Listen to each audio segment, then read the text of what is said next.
Hello, good afternoon, and happy Easter.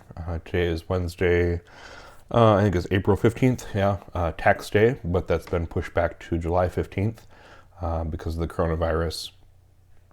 I think one of the things to acknowledge and address is for you as high school students, for those of you who are graduating, I know this is a difficult year, difficult time when you could be and should be celebrating, gearing up for, counting down for those last days and those final tests.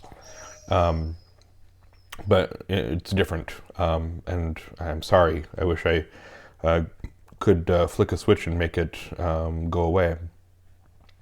But I think this will define, in a way, you guys, and I think all students as well. And just the fact that you've lived through this and you've endured this the best way you can.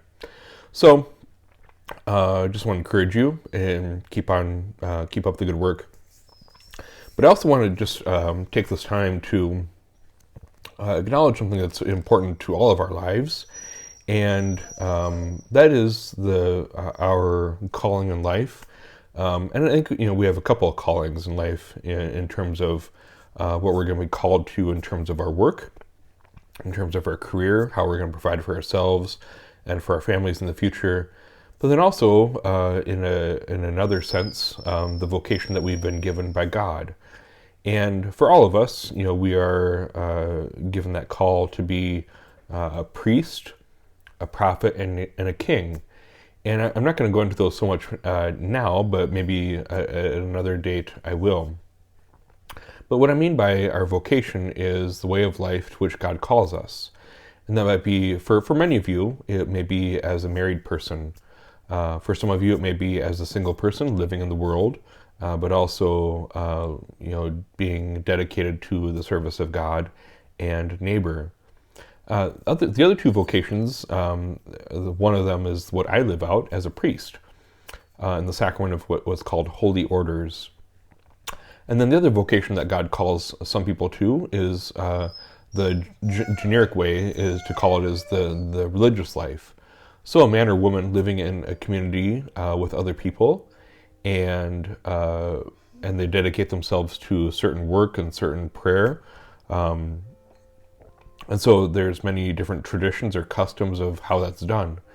And it's based upon the saints that started these communities, whether it be the Dominicans or the Benedictines or the order that, or the group that Mother Teresa started called the Missionaries of Charity. And so I just encourage you, there's a prayer that I would just want to teach you very quickly, and I think you'll be able to memorize it now as I say it a few times. But this is just a way for you to open your life up to God and the vocation that He is calling you to.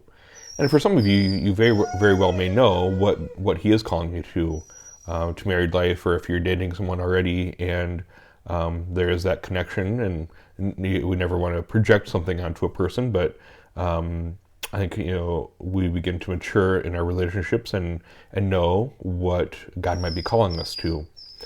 So the prayer that I want to teach you today is very quickly. I don't mean to belittle it, but it is very short.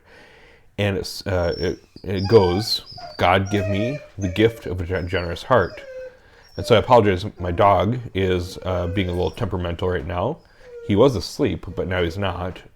But again, that prayer, God, give me the gift of a generous heart.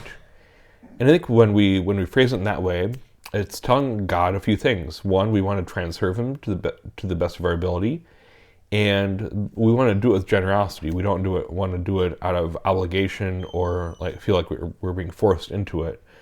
But God gives us a call, for a very unique reason, a unique purpose.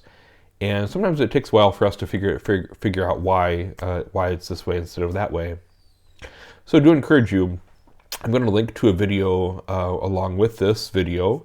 It's a video called Fishers of Men. And this was produced a little while ago, I would say about 10 years ago or so. And it focused a little bit on the life of St. John Paul II, about his life as a priest, but then also it gives you a little bit of introspection or a little bit of an inside look into what priests, in our daily life go through. And I will also try and find a video. I know I have a DVD of it, but I don't think there's a video, at least online, that is watchable. So I'll do some searching for a video about the other vocations, namely religious life, but then also for married life as well. And then to elaborate a little bit more on the single life, the church sometimes it doesn't really recognize that as a kind of an official vocation, but it's just us living out our baptismal call, as I mentioned, as a priest, a prophet, and a king. So just to touch very quickly on each of those three roles. So the first one being a priest. It's not like a priest as in who I am, but also it's really meant to be a priest in terms of what we offer, in terms of our prayer, in terms of our sacrifices for other people. As a prophet, it means that we have that ability to teach. We also have that ability to lead other people towards God. Then lastly, as a king, it means that as we grow in maturity, we have that opportunity and really that obligation to to be a good example.